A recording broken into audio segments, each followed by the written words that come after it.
നമസ്കാരം. വേറൊന്നും പറയാനില്ല. ഇന്ന് പറയാനുള്ളത് ഇന്നലത്തെ ഒരു കണ്ടിന്യൂഷൻ്റെയാണ്. മെനഞ്ഞാന്ന് നിലമ്പൂർ അദ്ദേഹത്തിൻ്റെ മണ്ഡലത്തിൽ PV അൻവറിൻ്റെ മണ്ഡലത്തിൽ തന്നെ അദ്ദേഹം യോഗം വിളിച്ചു കൂട്ടി. അദ്ദേഹം എത്ര പേര് വരുമെന്ന് ചോദിച്ചപ്പോൾ 50 പേര് വരും, ഇല്ലെങ്കിൽ 100 വരും, 200 എന്നൊക്കെ പറഞ്ഞു. പക്ഷേ ആയിരക്കണക്കിന് ജനങ്ങൾ കൊണ്ട് അവിടെ നിറഞ്ഞു കവിഞ്ഞു അല്ലേ. എന്തൂസിയാസം കാണണമായിരുന്നു വന്നവരുടെ, ഏത് പാർട്ടിപ്പെട്ടവരാവട്ടെ.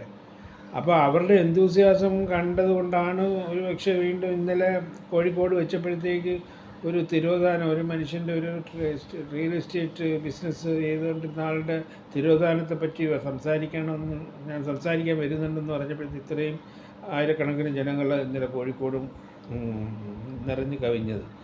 അപ്പോൾ ഇത് ഒരു തുടക്കമാണെന്നാണ് എനിക്ക് തോന്നുന്നത്. ഈ തുടക്കം എന്ന് പറയുന്നത് എനിക്കൊന്നും പ്രശ്നമല്ല, ഞാനിങ്ങനെ ചെയ്യൂ, ഞാനിങ്ങനെ ജീവിക്കൂ, ഞാനിങ്ങനെ ഭരിക്കൂ, നിങ്ങൾക്ക് വല്ലതും ചെയ്യാമെങ്കിൽ നിങ്ങൾ ചെയ്യും എന്നുള്ള മട്ടിനാണല്ലോ നമ്മളുടെ പിണറായി സർക്കാർ മുന്നോട്ട് പോകുന്നത്. അതിനെതിരെയുള്ള ജനരോഷമാണല്ലോ ഈ കാണുന്നത് മൊത്തവും. അപ്പോൾ എനിക്ക് പറയാനുള്ളത്, PV അൻവർ ഏറ്റെടുത്തിരിക്കുന്ന സ്ട്രാറ്റജി ഉണ്ടല്ലോ, അദ്ദേഹം പോലീസ് സേനയിലെ അഴിമതിവൽക്കരണവും പോലീസ് സേനയിലെ ഫാസിസ്റ്റ്വൽക്കരണവും രാഷ്ട്രീയവൽക്കരണവും RSSനെ കടത്തിവിടാൻ നോക്കുന്ന കാര്യങ്ങളും സ്വർണം പൊട്ടിക്കലും ഒക്കെ ആയിട്ടാണല്ലോ വന്നത്. അതുകൊണ്ടാണല്ലോ ജനങ്ങളുടെ ശ്രദ്ധ പിടിച്ചു പറ്റാൻ പറ്റിയത്. അപ്പോൾ ഇപ്പോൾ അദ്ദേഹം ഏറ്റെടുത്തിരിക്കുന്ന സ്ട്രാറ്റജി, ഒരു കാര്യം ഇന്നലെ അദ്ദേഹം അവിടെ പറഞ്ഞത് ആട്ടോ തൊഴിലാളികളുടെ കാര്യമാണ്. ആട്ടോ തൊഴിലാളികളുടെ കാര്യം പറഞ്ഞപ്പം അവരനുഭവിക്കുന്ന ബുദ്ധിമുട്ട്, ഏതൊരു നേതാവ് വന്നു നിന്നുകൊണ്ട് ആട്ടോ തൊഴിലാളികളുടെ കഥ സ്റ്റേജിൽ കിട്ടുക, അവർ രാഷ്ട്രീയം പറഞ്ഞ് പൊലിപ്പിച്ച് അവരുടെ പാർട്ടിയാണ് ഏറ്റവും ബെസ്റ്റ് എന്നുള്ള നിലയിൽ ബാക്കിയുള്ളവരെല്ലാം കള്ളന്മാരെന്നുള്ള നിലയിൽ പോകുമ്പോഴത്തേക്കും ഈ താഴെത്തട്ടിലുള്ള ജനങ്ങളുടെ പ്രശ്നങ്ങൾ അഭിമുഖീകരിക്കുന്നതിനും അല്ലെങ്കിൽ അതിനെ വിളിച്ചു പറയാനും അതിനെ സർക്കാരിൻ്റെ ശ്രദ്ധയിൽ കൊണ്ടുവരാനും ഒന്നും ഒരു നേതാക്കന്മാരും പണിയുന്നില്ല. എങ്ങനെയാണ് കേജ്രിവാൾ ഡൽഹി പിടിച്ചടക്കിയത്? ഡൽഹിയിൽ കേജ്രിവാൾ എന്ന് പറയുന്ന ഒരു വ്യക്തി ആരോ അറിയാത്ത ഒരു ഉദ്യോഗസ്ഥനായിരുന്നു അല്ലേ. അപ്പോൾ അദ്ദേഹം എങ്ങനെയാണ് ഒരു നിമിഷം കൊണ്ട്, ഞൊടിയുടെ കൊണ്ട് ഡൽഹി എന്ന് പറയുന്ന ഭരണപ്രദേശം പിടിച്ചടക്കി അവിടുത്തെ മുഖ്യമന്ത്രിയായി അദ്ദേഹത്തിൻ്റെ പാർട്ടി ഫുൾ പവറിൽ വന്നു. അത് ദേശീയ ലെവലിൽ അദ്ദേഹം നോട്ട് ചെയ്യപ്പെട്ടു. അദ്ദേഹം ഒരു ലീഡറായി മാറി ഇല്ലേ. എങ്ങനെയാണ് അദ്ദേഹം ലീഡറായി മാറിയത്? അദ്ദേഹം വന്ന് താഴെത്തട്ടിൽ അദ്ദേഹം പറഞ്ഞത് ഈ കറണ്ട് പാവപ്പെട്ട ആൾക്കാരുടെ കറണ്ട് ഉപയോഗിക്കുന്ന ആ കറണ്ട് പ്രശ്നത്തിലേക്ക് കയറിയിട്ടുണ്ട്. ഇപ്പം ഇവിടെ നടക്കുന്ന എന്താ, കേരളത്തിൽ കൊള്ളയല്ലേ നടക്കുന്നത്.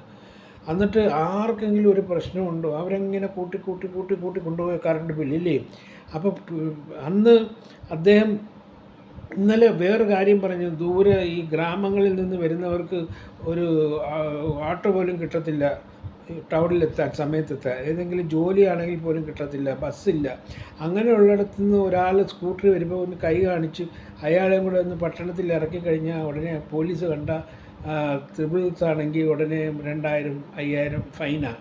അപ്പോൾ അങ്ങനെയുള്ള പ്രശ്നങ്ങളിലേക്ക് അദ്ദേഹം നിയമലംഘനം എങ്ങനെയാണ് ആദ്യം കേജ്രിവാൾ നിയമലംഘനമല്ലേ നടത്തിയത്. പബ്ലിക്കായിട്ട് വന്ന് പോസ്റ്റിൽ കയറി, ഇലക്ട്രിക് പോസ്റ്റിൽ കയറി ഫ്യൂസ് കറണ്ട് ലൈനൊക്കെ കട്ട് ചെയ്യും, ഫ്യൂസ് ഊരുകയൊക്കെ ചെയ്തില്ലേ.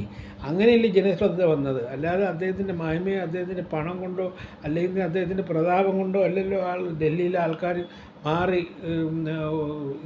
കേജ്രിവാളിന് വേണ്ടി വോട്ട് ചെയ്ത് ആം ആദ്മി പാർട്ടിയെ അവിടെ കൊണ്ടുവന്നത്.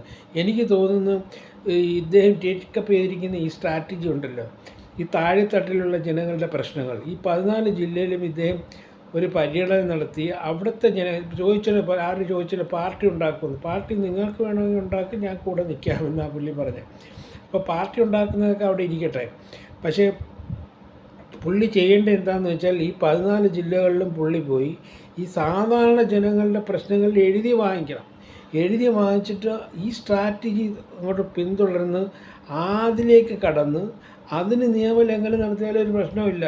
ഇപ്പം ഞാൻ ചോദിക്കട്ടെ, കേരള സ്റ്റേറ്റ് ഇലക്ട്രിസിറ്റി ബോർഡ് എപ്പോഴും നഷ്ടത്തില്ല. അതുകൊണ്ടാണ് നമ്മൾ പുറത്ത് കൊണ്ടുവച്ച് ചാരുന്നത്. കഴിഞ്ഞ പ്രാവശ്യത്തെ ബില്ല് വന്നപ്പോൾ 4000 ചില്ലായിരം രൂപ, പിന്നെ ഒരു അഡീഷണൽ 4000 രൂപ. എന്തിനാണെന്ന് വെച്ചാൽ ആർക്കും അറിയത്തില്ല. AG എന്ത് പറഞ്ഞുകൊണ്ട് 4000 രൂപ ചുമ്മാ ഇട്ടിരിക്കുക. അപ്പോൾ 8000 രൂപ ഞാൻ അടയ്ക്കണം. നമ്മളെവിടെ പോയി ചോദിക്കും? അടച്ചില്ലേ അവൻ വന്ന് ഫ്യൂസ് ഊരിക്കൊണ്ട് പോകും ഇല്ലേ.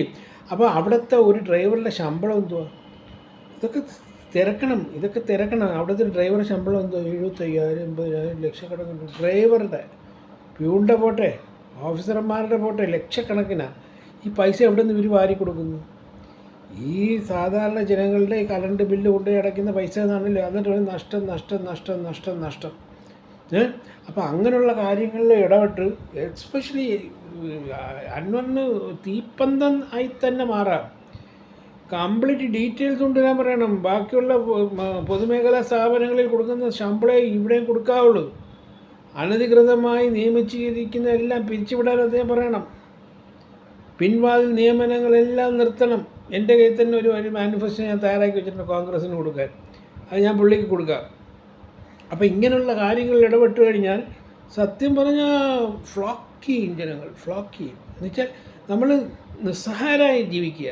ഇപ്പോൾ കറണ്ട് ബില്ല് കൂട്ടുക, വാട്ടർ ചാർജസ് കൂട്ടുന്നതിനൊക്കെ ഒരു പരിധിയില്ലേ? ഈ ഇലക്ട്രിസിറ്റി ബോർഡിൻ്റെ കാര്യം മാത്രം എടുത്താൽ മതി. നിങ്ങളൊന്ന് ഒരു RT അനുസരിച്ച് നിങ്ങളൊന്ന് ചെടിയിച്ച് വരും അവിടുത്തെ ശമ്പള റേറ്റ്. അന്തം പറഞ്ഞു, അന്തം. എന്നിട്ട് അവിടെ കുറേ യൂണിയൻ നേതാക്കന്മാർ ഈ CH-ൻ്റെയൊക്കെ ഇരുന്ന് ഭരിക്കുക. അവർ പറയുന്നത് കണക്കെ അവിടെ നടത്താൻ പറ്റൂ. എന്നാൽ അവിടെ ഒരു MD വന്നപ്പോഴത്തേക്ക് അങ്ങനെ എന്തെല്ലാം ദ്രോഹം ചെയ്തു. അങ്ങനെ മാറ്റിയെന്ന് തോന്നുന്നു അവസാനം, ഇല്ലേ? ഇത് പറഞ്ഞ് ഇത് ദുർഭരണമാണെന്ന് അദ്ദേഹം പറഞ്ഞ് അദ്ദേഹം റിപ്പോർട്ട് എഴുതി കൊടുത്തപ്പോഴത്തേക്ക് അദ്ദേഹത്തെ മാറ്റാനാണ് അവിടെ സമരം നടത്തി. ലക്ഷക്കണക്കിന് രൂപ ശമ്പളം വാങ്ങിക്കുന്നവരായി സമരം നടത്തിയത്. അപ്പോൾ അങ്ങനെയുള്ള ഈ കാര്യങ്ങളിൽ, ഈ ജനങ്ങളുടെ ഡെയിലി പ്രശ്നങ്ങളിൽ അൻവർ ഇടപെട്ടാൽ യാതൊരു സംശയവും ആർക്കും വേണ്ട. നമ്മളിപ്പോൾ കണ്ട് 2 യോഗങ്ങളിൽ, ഇപ്പോൾ കൊല്ലത്ത് തന്നെ അദ്ദേഹം കൊണ്ടുവന്നൊരു യോഗം വയ്ക്കട്ടെ, ഇവിടെ ജനനിബിഡമായിരിക്കും. ഇത് മലപ്പുറം എഫക്റ്റും അല്ലെങ്കിൽ മുസ്ലിം എഫക്റ്റും ഒന്നുമുള്ള സ്ഥലമൊന്നും അല്ലല്ലോ. അതേപോലെ 14 ജില്ലകളിലും പോയി ഇങ്ങനെയുള്ള അടിസ്ഥാനപരമായ കാര്യങ്ങൾ ഇടപെടണം. കറണ്ട് ചാർജസ്, മനുഷ്യൻ്റെ ആവശ്യങ്ങൾ എന്തുവാ? കറണ്ട് ചാർജസ്, വാട്ടർ ചാർജസ് ഏകീകരിക്കണം. ഈ ശമ്പളം വെട്ടിക്കുറപ്പിക്കണം. ഈ വെറുതെ കൊടുക്കുന്ന ഈ ബോണസല്ല, ഈ വെറുതെ കൊടുക്കുന്ന ഈ പെൻഷനുകൾ, ഒരു മന്ത്രിക്ക് 35 സ്റ്റാഫ് വെട്ടിക്കുറച്ച് 10 ആക്കണമെന്ന് അദ്ദേഹം പറയണം. ഇതൊക്കെ ഇന്ന് 2 വർഷം കയറി ഒരു വിദ്യാഭ്യാസ യോഗ്യത ഇല്ലാത്ത ഒരാൾ കയറി മന്ത്രി അയാളെ കൂട്ടുകാരനെ കൊണ്ടുവന്ന് അവിടെ PA ആയിട്ടിരുത്തിയാൽ അവൻ 2.5 വർഷം കഴിയുമ്പോൾ അവനും ജീവിതാവസാനം ബോണസ് പെൻഷൻ, അത് കഴിഞ്ഞ് അയാളെ ഭാര്യയ്ക്ക് പെൻഷൻ. ആരെ പൈസ? Whose money? If is an elected fellow, അല്ലെങ്കിൽ ഇഫ് ഈസ് PSC മുഖാന്തരം വന്ന ആളാണെങ്കിൽ ഓക്കെ, വെൽ ആൻഡ് ഗുഡ്. അപ്പോൾ ഇങ്ങനെയുള്ള അടിസ്ഥാനപരമായ കാര്യങ്ങൾ ഇടപെട്ട് കഴിഞ്ഞാൽ naturally this whole crowd will be with them. Especially അടിയന്തരമായി ഇടപെടേണ്ടത് ഈ മാല പൊട്ടിക്കൽ, സ്വർണ്ണക്കട്ടിക്കൽ, അല്ലെങ്കിൽ ഈ രാഷ്ട്രീയവൽക്കരണം, ഈ പോലീസിൻ്റെ ഇയാളുടെ സ്ഥാനചരണ, ADGPയുടെ എല്ലാം നിർത്തുന്നതോടൊപ്പം ഈ ഇലക്ട്രിസിറ്റി ബോർഡിൻ്റെ കാര്യത്തിൽ അദ്ദേഹം ഇടപെടണം. 3.5 കോടി ജനങ്ങളെയും ബാധിക്കുന്ന പ്രശ്നമാണ്. ഞാൻ അദ്ദേഹത്തിന് അയച്ചു കൊടുക്കുക കഴിഞ്ഞ മാസത്തെ ബില്ല്. അങ്ങനെ ചോദിക്കട്ടെ, എന്തിനാ ഈ 4,000 അടച്ച ബില്ല് വന്ന ആകെ എല്ലാ ചാർജും, ഫിക്സഡ് ചാർജ്, അത് ഇതെല്ലാം കഴിഞ്ഞ കൂട്ടിയാണ് 4,000 വന്നത്. അതിൻ്റെ കൂടെ വീണ്ടും ഒരു 4,000. നമ്മളെവിടെ പോയി ചോദിക്കും? എന്താ പറയുക, അടയ്ക്കാൻ പറ്റത്തില്ലെന്ന് പറയാം. ചിലപ്പോൾ ഒരു ഇൻസ്റ്റാൾമെൻറ്റ് തരുമായിരിക്കും, അടയ്ക്കണ്ടേ? അപ്പോൾ അതുകൊണ്ട് ഇദ്ദേഹം ഒട്ടും മുന്നോട്ട് പോകരുത്. ആരെയും അങ്ങനെ നോക്കേണ്ട കാര്യമില്ല. ഈ സ്ട്രാറ്റജിയായിട്ട് ചുമ്മാ അന്ന് ആ ലോറിയുടെ മുകളിൽ കയറി സംസാരിച്ച പോലെ, ചിന്നക്കട വന്നതുകൊണ്ട് ലോറിയുടെ മുകളിൽ കയറി സംസാരിച്ചാലും പുള്ളി കേൾക്കാൻ ആളുകളുണ്ട്. പക്ഷേ ഇപ്പോൾ പറയുന്ന ആ കാര്യങ്ങളിൽ നിന്ന് കുറച്ചും കൂടെ പുള്ളി വ്യതിചലിക്കണം എന്ന് പറയുന്ന ഒരു കാര്യം എന്ന് പറയുന്നത്, എന്തിനാണ് ഈ ADGPയെ തൃശ്ശൂർ വിട്ട് ഇത് കലക്കിയതെന്ന് എല്ലാവരും തെളിഞ്ഞ്. അങ്ങേര് പോയി, അതിന് മുമ്പേ പോയി ഉള്ള ഇവിടെ ഏത് RSS നേതാവ് വരുന്നു, ഇനി എത്ര പേരെ കണ്ടത് ഇനി എങ്ങനെ അറിയാം? കണ്ട് ഇയാൾക്ക് എന്താ കാര്യം? ഇയാൾക്കെന്താ what is his bloody business to go and bloody meet an RSS fellow? ഏറ്റവും RSS ഉന്നത അധികാരമായിട്ടിരിക്കുന്നത്. Is a police officer in charge of law and order, അല്ലേ? അപ്പോൾ എന്നിട്ട് ഇതുവരെ ആരും ഒന്നും അറിഞ്ഞില്ല, മുഖ്യമന്ത്രി അറിഞ്ഞില്ല, ഇതുവരെ ഒരു എക്സ്പ്ലനേഷൻ ഇല്ല. സ്വന്തം കാര്യത്തിൽ പോകാൻ രാജിവെച്ചേച്ച് പോകണം. എന്ന് വെച്ചാൽ ഏറ്റവും കൂടുതൽ CPMൻ്റെ ശത്രുവാണ് BJP, RSS, ഇല്ലേ? അപ്പോൾ അതുകൊണ്ട് അങ്ങനെയുള്ള ഒരുപാട് കാര്യങ്ങളുണ്ട്. പക്ഷേ അതിൽ തന്നെ കേന്ദ്രീകരിക്കാതെ ഈ ഇലക്ട്രിസിറ്റി ബോർഡിൻ്റെ കാര്യം, വാട്ടർ ചാർജസിൻ്റെ കാര്യം, ഈ വെള്ളം അടച്ചിലേക്ക് ഉടനെ വന്ന് ഫ്യൂസ് ഊരിക്കൊണ്ട് പോകുന്ന കാര്യം, ഇതിനെല്ലാം ഒരു അറുതി വരുത്തണമെന്നുണ്ടെങ്കിൽ ഈ ഇലക്ട്രിസിറ്റി ബോർഡ് അഴിച്ചു പണിയണം. അതിന് മുന്നോട്ട് അദ്ദേഹം വരണം. അദ്ദേഹം ആരും ഒന്നും ചെയ്യത്തില്ല. കാലും വെട്ടത്തില്ല, കൈയും വെട്ടത്തില്ല. കാലും വെട്ടുകയും കൈ വെട്ടുന്നതിൻ്റെ കാല് വെട്ടാൻ വേറെ ആൾ വരും. അല്ല, അങ്ങനെ അങ്ങ് വെട്ടി അങ്ങ് സ്റ്റാലിനോ അല്ലെങ്കിൽ അത് ആ കാലമൊക്കെ പോയി. സ്റ്റാലിൻ്റെ കാലവും ഹിറ്റ്ലറിൻ്റെ കാലവും അതെല്ലാം പോയി. അതൊന്നും ഇനി നടപ്പാക്കത്തില്ല. പിന്നെ ഒരാൾ അവർ 52 വെട്ടി എന്ന് പറഞ്ഞ് എല്ലാവരെയും അങ്ങ് വെട്ടിക്കൊല്ലാൻ പറ്റുമോ? അങ്ങനെ ലോകം കാണത്തില്ലല്ലോ. അതുകൊണ്ട് എനിക്ക് കൂടുതലായിട്ടൊന്നും പറയാനില്ല. ഈ ഹാസ് ടു ചേഞ്ച് ഈ സ്ട്രാറ്റജി തന്നെ മുന്നോട്ട് പോവുക. ഈ സാധാരണക്കാരൻ്റെ പ്രശ്നം അതിലേ അദ്ദേഹം വിജയിക്കൂ. സാധാരണ ഇപ്പം അദ്ദേഹം വലിയ പ്രശ്നങ്ങൾ കൊണ്ടുവന്നു, അതൊരു ബോയിലിംഗ് പ്രശ്നമാണ്. അപ്പോൾ അതോടൊപ്പം ഈ സ്ട്രാറ്റജി, ഈ ഇലക്ട്രിസിറ്റി ബോർഡ്, വാട്ടർ ബില്ല്, അങ്ങനെയുള്ള അടിയന്തര പ്രശ്നങ്ങളുണ്ടല്ലോ, അതിലെല്ലാം അദ്ദേഹം ഇടപെട്ട് കഴിഞ്ഞാൽ തീർച്ചയായിട്ടും അദ്ദേഹം ഇവിടുത്തെ അടുത്ത കേജ്രിവാളാണ്. അടുത്ത, യാതൊരു സംശയമില്ല. കേരളത്തിലെ ആം ആദ്മി പാർട്ടി പൊലിഞ്ഞു പോയി. അപ്പോൾ ആം ആദ്മി പാർട്ടി നിൽക്കുന്നവർക്കെല്ലാം അദ്ദേഹത്തിൻ്റെ ആദർശമാണല്ലോ ഇദ്ദേഹത്തിന്. ഇവിടെ ഇങ്ങനെ വന്ന് സപ്പോർട്ട് ചെയ്യാം. ഈ കൊച്ചു പാർട്ടികളല്ലേ 20 ഹിന്ദി എന്നൊക്കെ പറഞ്ഞ് ഇവിടെ എത്താതെ നിൽക്കുന്നത്. അവരും എല്ലാം കൂടെ വന്ന് ഇദ്ദേഹത്തെ സപ്പോർട്ട് ചെയ്യണം. കോൺഗ്രസിൻ്റെ ഒരു ആശീർവാദത്തിൽ കൂടെ ഇദ്ദേഹത്തെ മുന്നോട്ട് കൊണ്ടുവരണം. നല്ലത് പറയല്ലേ, ഞാൻ പറയില്ലേ. പുള്ളി പറഞ്ഞ നീതി ഇല്ലെങ്കിൽ നീ തീയാകുക. അതൊരു മഹത് വചനമായിട്ട് നമ്മൾ എടുക്കണം. പണ്ടുള്ളവരൊക്കെ പറയും, ഇദ്ദേഹം പറഞ്ഞുകൊണ്ട് ആരോ മഹത് വചനമായിട്ട് എടുക്കാത്ത.